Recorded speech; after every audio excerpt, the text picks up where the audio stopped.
C'est ici que tout a commencé pour Arsène Saïfa. Timide de nature, c'est chez lui qu'il passe une grande partie de son enfance. Après un court passage dans les métiers de l'hôtellerie, Saïfa, comme il se fait appeler aujourd'hui, décide de se lancer dans la musique. Alors depuis tout petit, j'ai été influencé par la musique afro-américaine qu'écoutait ma mère. Et c'est qu'à l'âge de 11 ans que, quand je suis rentré à l'église, je me suis mis dans une chorale, j'ai intégré une chorale de gospel. Et là, j'ai commencé à pratiquer. Quand mes 20 ans approchaient, je me suis posé la question, je me suis demandé ce que je voulais vraiment faire.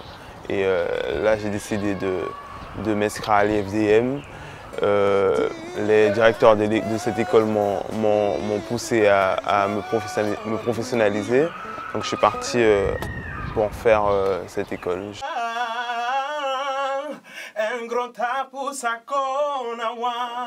C'est à partir de là que Saïfa commence à apparaître sur différentes scènes aux côtés de chanteurs de talent. Le jeune prodige se définit alors un objectif de taille, intégrer la très prestigieuse Berklee College of Music à Boston aux États-Unis. Une école qui aura formé certains des plus grands noms de la musique comme Quincy Jones ou encore John Mayer.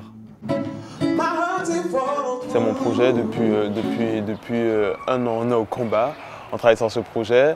Ma rentrée, c'était le 12 janvier. Je l'ai raté, j'ai raté la première semaine de cours. Et voilà, c'est une école qui coûte 58 224 €, parce que c'est la meilleure école de musique au monde, de musique contemporaine au monde. Et donc bon, là, on est à 43 000 €, il manque 15 000 €. Et donc voilà ce qui me bloque.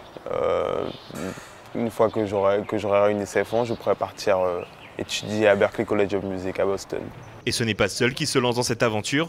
Épaulé par ses amis et son frère devenu son manager, il démarche encore afin de trouver les fonds restants pour réaliser son rêve. Et si pour l'instant son entrée dans l'école n'est pas encore certaine, c'est sur Trace TV qu'il essaye aussi de percer. À la clé, un contrat de production musicale avec la chaîne.